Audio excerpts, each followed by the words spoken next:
Bonjour, pouvez-vous vous présenter? Bonjour, je suis un retraité de l'enseignement biblique, et puis également j'ai été pasteur pendant 7 ans, et au cours de mon ministère pastoral, j'ai eu l'occasion d'apprécier les psaumes lorsque l'on rend visite à des personnes affligées ou des personnes malades.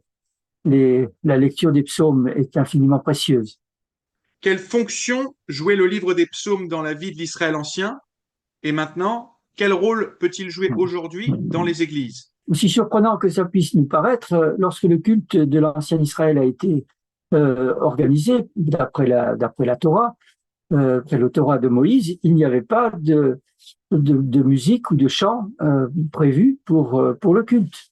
Dans l'histoire d'Israël telle qu'elle est rapportée dans la Bible, il faut attendre l'époque de David pour que on institue le chant et que David recrute parmi les Lévites chargés de l'organisation du culte des spécialistes de la musique et du chant, et que lui-même compose des chants pour que cet élément soit intégré ensuite. Il est nettement intégré au culte depuis l'époque de David. On le retrouve à d'autres époques dans le récit biblique, et même lors du retour d'exil. Ce qui est marquant pour nous, c'est la place d'un tel livre dans la Bible. Euh, il y a dans la Bible un recueil qui est un recueil de chants qui sont des prières, à côté des récits qui occupent la moitié de l'Ancien Testament, à côté de la loi, qui a un rôle si important pour structurer la vie du peuple d'Israël, à côté des messages des prophètes qui donnent l'avis de Dieu sur la manière dont son peuple se conduit et qui trace un avenir, et à côté aussi des livres de sagesse, il y a des livres dans lesquels c'est l'être humain qui s'adresse à Dieu. Et c'est un aspect tout à fait remarquable et émouvant de la Bible, que nous recevons comme la parole de Dieu, et nous trouvons dans cette parole de Dieu toute une collection de chants qui sont adressés par l'être humain à Dieu. Dieu tient à ce que cette réponse de l'être humain à sa parole, son message, cette réponse fasse aussi partie de sa parole. Elle est au cœur du livre de la Bible hébraïque.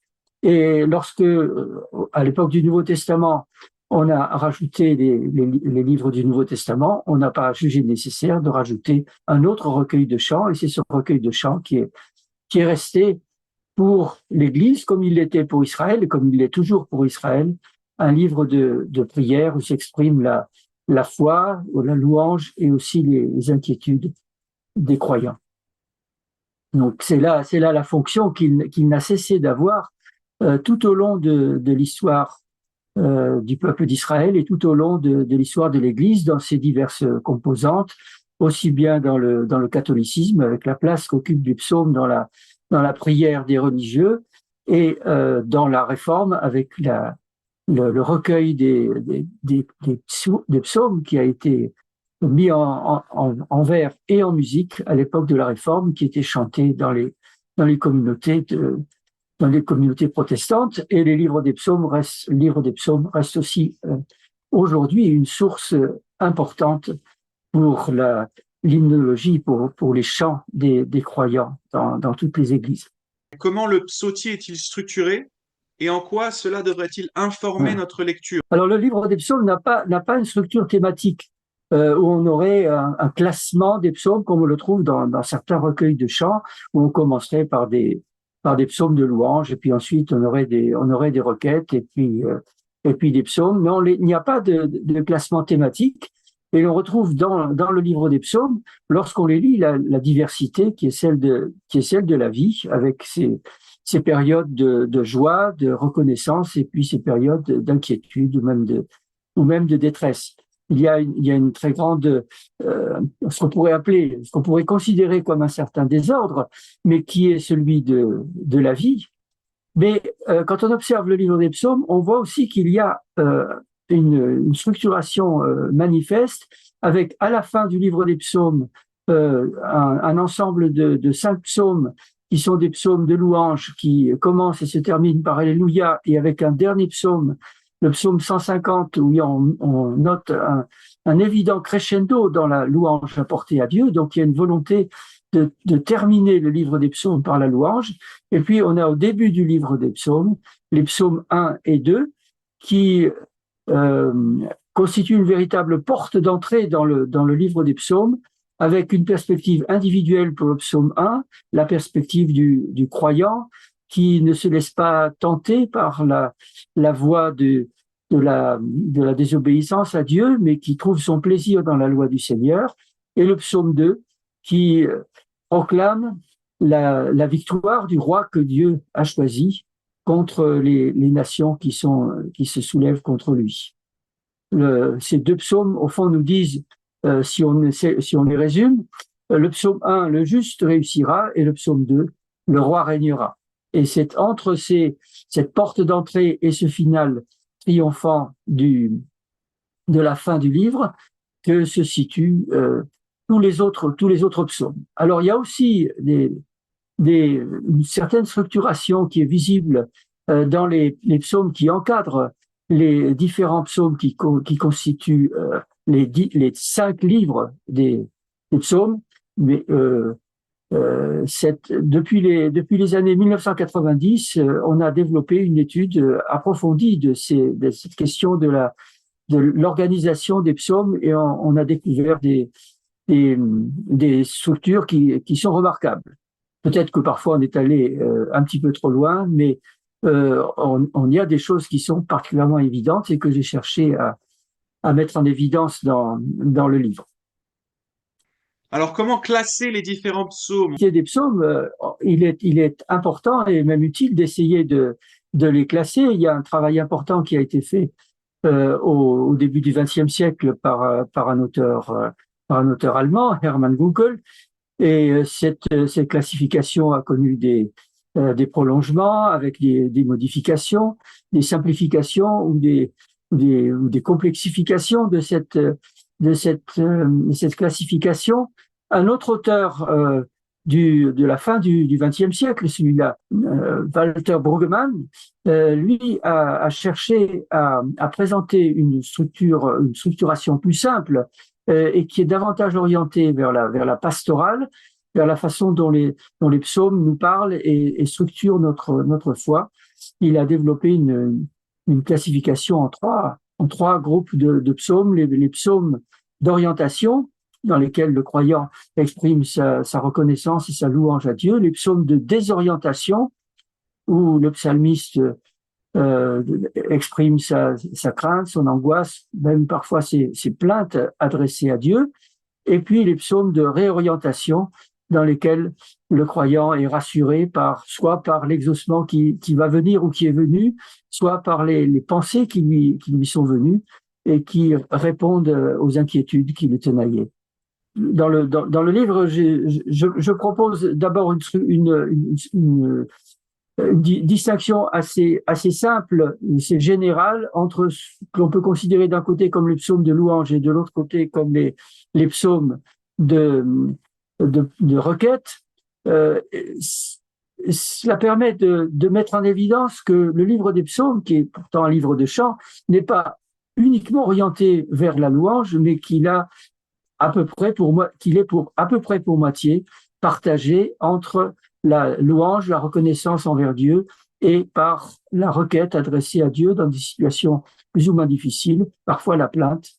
Et cette répartition entre ces deux formes de la prière et du chant me paraît particulièrement importante et utile de nos jours, parce qu'on a surtout dans les psaumes puisé dans la louange et on a laissé un peu de côté la requête et la plainte. On a tendance à les laisser de côté, ce qui appauvrit sensiblement la piété des croyants. Alors, que faire des psaumes dits imprécatoires? D'ailleurs, est-ce que c'est convenable de parler de psaumes imprécatoires lorsque le ou les psalmistes appellent la vengeance de Dieu sur les ennemis? Que devons-nous en faire? Et alors, c'est inévitable que ces psaumes nous dérangent parce qu'on y trouve des formules assez qui peuvent être rudes et choquante. Ces psaumes sont bien là. Il y en a, lorsque la commission chargée de déterminer quels étaient les éléments imprécatoires dans le livre des psaumes, la commission qui a été chargée par le Concile de Vatican II de faire cette enquête, la commission a constaté que il y avait un certain nombre de psaumes qui étaient uniquement imprécatoires, mais qu'on avait des éléments imprécatoires dans beaucoup d'autres psaumes, et que on pourrait dire qu'à peu près le tiers du livre des psaumes était affecté par ce phénomène, appel à la justice de Dieu, par des psalmistes qui sont malheureux, inquiets, qui ne parviennent pas à obtenir justice. L'imprécation est au fond le dernier recours de quelqu'un qui ne peut pas obtenir justice, parce que la personne qui lui est opposée est trop forte. Alors ces paroles d'imprécation sont aussi bien des paroles individuelles d'un croyant individuel que d'un peuple qui se trouve dans la détresse extrême. Alors ces paroles de détresse extrême, elles nous choquent, et elles sont là d'une certaine façon pour nous choquer, parce que nous avons plutôt tendance à ne pas vouloir entendre les cris de ceux qui souffrent. De nombreux livres et de nombreux articles ont paru ces dernières années sur ce thème. Il a beaucoup intéressé et stimulé les penseurs chrétiens. On en a tiré des conclusions utiles sur l'écoute de la détresse des personnes frappées des peuples frappés par l'injustice. Le livre des psaumes nous oblige à les écouter, et on en a tiré aussi des conclusions intéressantes. Mais il y a un point que souvent qu'on laisse de côté, c'est la question de savoir si Dieu, lui, écoute vraiment ou la vengeance, et si Dieu, lui aussi, exerce cette justice. Il y a un auteur du dernier siècle, mais un penseur bien connu, donc Dietrich Bonhoeffer, qui a écrit des paroles qui me paraissent fondamentales sur cette question du livre des imprécations. Si on ne prend pas au sérieux la vengeance de Dieu contre le mal, on ne peut pas vraiment aimer ses ennemis. Donc il y a ce lien entre le sérieux des cris d'appel à la justice de Dieu et l'amour qui nous est demandé par notre Seigneur, l'amour pour nos ennemis. Mais que nous disent globalement les psaumes sur le roi Messie? Donc dès l'entrée du livre, le roi Messie est là. Il doit régner sur toutes les nations. Le livre des psaumes est fortement influencé par les promesses faites à David et que l'on trouve dans le 2e livre de Samuel. Dieu a promis à David une descendance et un règne qui n'aurait pas de fin, qu'il prendrait lui-même en charge ses successeurs pour les punir lorsqu'ils font le mal, mais que sa bienveillance ne s'éloignerait pas de lui. Ce thème de la promesse faite au roi parcourt tout le livre des psaumes, avec des psaumes d'affirmation comme le psaume 2, comme le psaume 110 que l'on retrouve plutôt vers la fin du livre des psaumes, et aussi le psaume de détresse, d'inquiétude profonde qu'est le psaume 89, ce psaume dans lequel le croyant reprend avec beaucoup de détails les promesses faites à David et les amplifie, et termine en exprimant sa profonde inquiétude, sa profonde déception, son désarroi, en voyant que ces promesses ne se réalisent pas. Il y a donc tout un parcours de la promesse que l'on peut observer dans le livre des psaumes, et ce parcours, la promesse s'est maintenue tout au long de la dynastie de David, avec des rois plus ou moins dignes des promesses qui avaient été faites, et c'est terminé par la fin du royaume. Mais cette espérance, elle s'est maintenue, et pour les croyants de la Nouvelle Alliance, c'est dans la personne du Christ que se réalisent les promesses qui ont été faites à David. Il est lui le roi que le Seigneur a oint et qui a une, une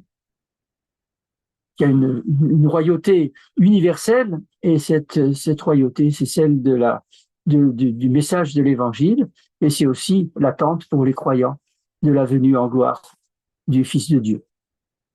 Comment pouvons-nous prier pour vous? J'ai encore quelques travaux d'écriture qui sont en route, donc je serais reconnaissant si on pouvait prier pour que je puisse mener à bien ces travaux. Certains sont presque achevés, d'autres sont sont encore en route.